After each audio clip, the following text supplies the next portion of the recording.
So I'll go back to this inflation point that you made, Neelkanth. So the way kind of the mental model that I have about inflation is that there is money and there are goods, and if there is too much money chasing the same amount of goods, then kind of the value of the good goes up, and if there is too little money chasing the same amount of goods, then the value of the kind of good goes down, which means there is deflation.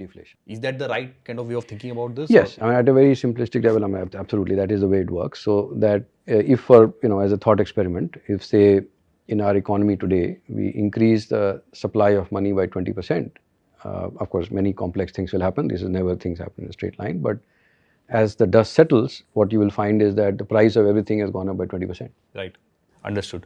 And so hence, if we just kind of go to Western countries now, is it then fair to say that because they have printed so much money, that is now reflecting in the inflation issues?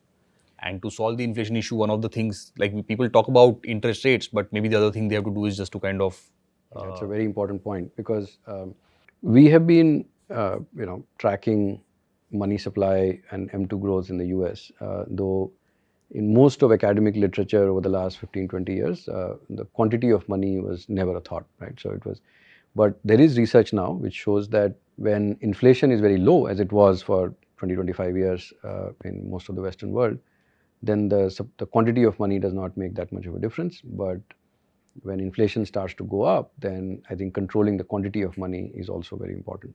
And what we are seeing now in the US, and because the dollar is such an important currency for the whole world, is that not only is the Federal Reserve, which is the central bank in the US, shrinking base money supply, so they are doing quantitative tightening, so they are reducing base money, but because interest rates have gone up so much, the demand for loans has slowed as well. So the money multiplier, the pace at which the banks create money, is also shrinking. So the money multiplier is also likely to come down.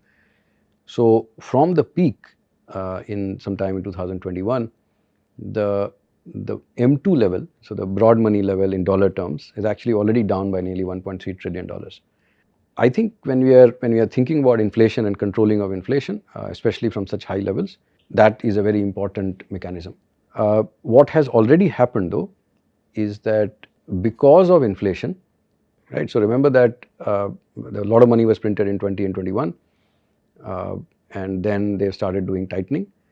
But because price levels are already 15-20% higher, so not too much of that correction needs to happen. So some of it is just because, I mean, so take some commodity which was priced at 100 rupees or $100 in 2020, it may already be worth $115 or $120 because of 3 years of high inflation, and therefore at least 20% of the extra money printing has already been absorbed. Yeah, understood.